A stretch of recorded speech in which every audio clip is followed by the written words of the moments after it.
Hey everyone, welcome to Strange Stories, where we explore near-death experiences and supernatural stories from people who've had a glimpse of the other side. If you enjoy our content, please consider liking the video and subscribing to our channel. Without further ado, let's get to the story of the day. Story number 1. My eldest sister, 19, had just gotten home from work and had made some fried eggs and French fries for lunch. She'd made the potatoes exactly to my liking, thin and crispy. We sat across from each other at the table. As was my custom, I wedged myself between the back of the chair and the table and began eating rather hungrily while conversing with my sister. I shoved a couple of fries into my mouth while trying to speak. I discovered that I couldn't do both, so I chose to swallow first, completely forgetting that I hadn't chewed. I realized immediately that I'd made a terrible mistake. Actually, it was as bad as the pain cutting through me. It felt like I'd swallowed a razor blade, albeit one that was slightly less sharp. I attempted to resurrect it, but it was impossible. I tried to make it go down faster so the pain wouldn't last as long, but that was also impossible. The potato was taking its time, making sure I could feel every millimeter it was cutting through. Meanwhile, I had stopped breathing without realizing it. I suppose it's a completely natural reaction to pain, but I forgot to resume breathing. My sister had the following experience. She noticed her younger sister sitting there with her eyes closed, not eating or responding to questions, and most likely just acting up. So she left me alone and continued eating. She raised her eyes a little later, only to see me slipping off my seat at the table in slow motion. She began yelling at me, telling me that enough was enough and that I needed to behave myself. I'm still not responding. She jumped up and grabbed me just as I was about to hit the floor head first. She began screaming at me, and when that didn't work, she began slapping my face. Nothing changed as a result of this. She was trying to figure out how to call for help without letting go of me when I opened my eyes and casually asked her what she was doing there. On my part, the venomous pain was there for a split second and then vanished. I was in a very dark place. I'm still the same person I was a moment ago. I'm whole and I can move in any direction I want with no effort at all. But it's as if I'm all eyes. I can see behind me, but all I can see is darkness. There is, however, nothing to be concerned about. I'm at ease in that nothingness, almost as if I'm waiting for something to happen. I'm floating in slow circles when I notice a white dot and decide to approach it. I start moving as soon as I think about it, but in a very sluggish manner.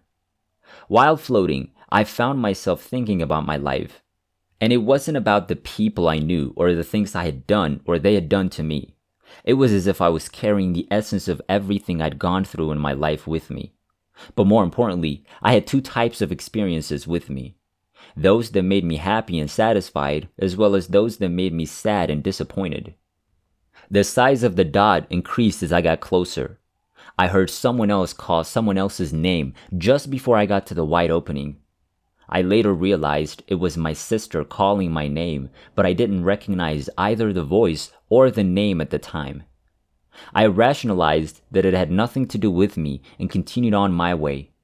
I was caught between the darkness and the most opulent white light you could imagine.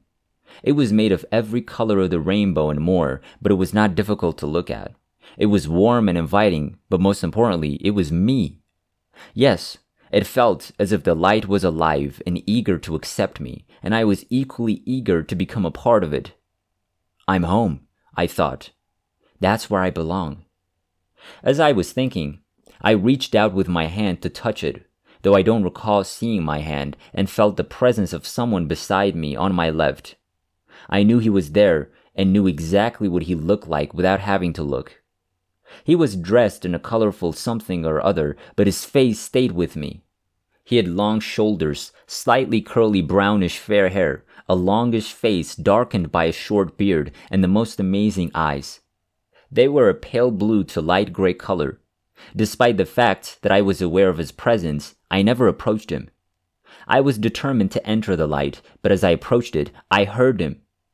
"What exactly are you doing here?" he inquired. "I'm from here," I said. "I know that, but what are you doing here now?" he inquired once more. 1,000 answers were ready to spill from my mouth, but before I could, I knew he was correct, so I remained silent and waited.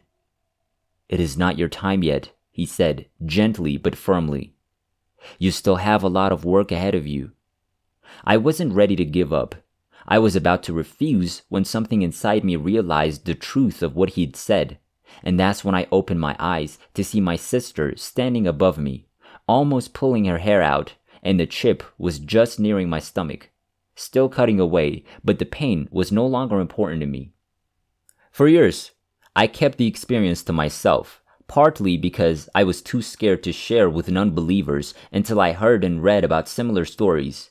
I still believe it is sacred, but I tell it whenever I meet someone who believes death is the end of the world or who has lost a loved one. I'm not sure if they believe me or if it helps them as much as I hope when I tell them, but what I do know is that what happened to me has helped me realize that everyone is important because we're all here for a reason. It made a young girl believe in her own worth in this world, whereas before, I had never thought of myself as more valuable than a fallen leaf in the wind. In retrospect, my life has probably been a little more eventful than I would have liked. I have definitely influenced more people, in a positive way I hope, than I could have imagined at the tender age of 15 simply by being there and being myself. Even if I have not met you, I hope to continue telling you about my experiences. Story number 2. I had an OBE during the birth of my first son in 1970, and it was quite frightening. I heard the doctor tell my husband and the nurse that the baby was in danger and that he would have to put me out and take the baby with forceps to save its life. My son weighed 8 pounds and 4 ounces and was born posterior. I'm small, and the birth trauma caused hemorrhaging and my uterus not contracting to stop the bleeding. I clearly heard the doctor tell my husband that he might be able to save the baby, but not me.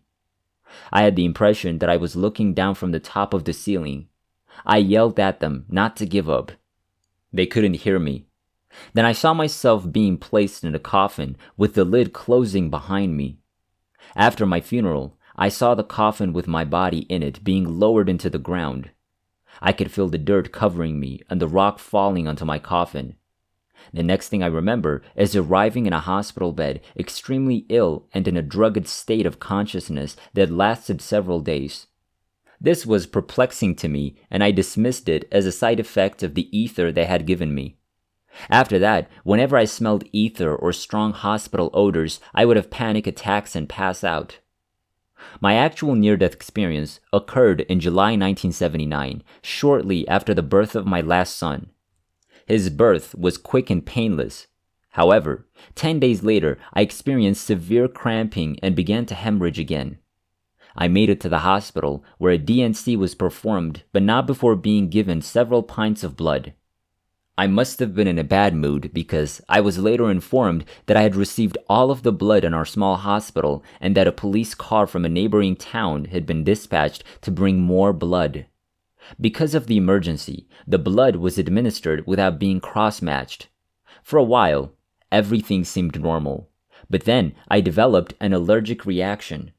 My fever reached 107 degrees Fahrenheit. I was wrapped in plastic sheets and had buckets of ice dumped on me. I was shaking violently and my feet were cold, so they wrapped them in heated blankets and some of the hospital staff held them down to keep me from shaking so much. I was in a lot of discomfort. Then I felt like I was starting to bleed again, so I told the doctor, "I'm bleeding again," and he said, "No, you're not." It was a very physical experience for me to feel myself leaving my body. The first thought that came to mind was, no pain. Then I felt surrounded by pure love, as if I were being embraced by Jesus. I can't describe his appearance, but I knew who I was with. He told me that it was not my time to be there and that I should leave. That was not something I wanted to do. I remember seeing my life review and feeling ashamed, but when I turned to Christ, I was greeted with pure love and was cleared of all guilt. I asked him how that was possible, and he explained that I'd acted like a mortal. I then asked him why we weren't speaking like we do on earth, and he explained that in the spirit world, we communicated through our hearts and feelings so there could be no misunderstandings. He encouraged me to return once more, saying that I needed to raise my sons. I assured him that they had a wonderful father and that they would be fine. After all, it wasn't a free agency, which was part of his plan. "I'd expect you to argue for your own case," he said, surrounded by laughter and joy. I was astounded by how well he knew me.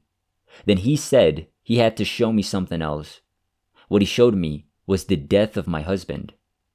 My husband was killed in an accident 4 years later. When I saw this, I agreed to return and raise my sons, but only after receiving a promise that I could do so. That promise was delivered to me.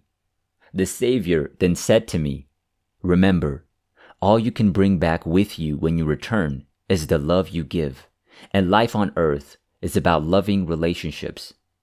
I then found myself returning to my body, opening my eyes and bursting out laughing with joy. After this experience, I asked my doctor if I had died, and he said that you could have. I told him what had happened, and he said he didn't want to hear it, but that he knew I believed it was true. He and I were extremely close.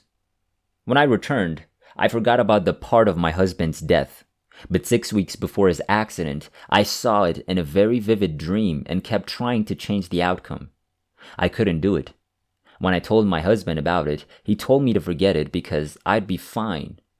He wasn't, and the accident happened exactly as I predicted 6 weeks later.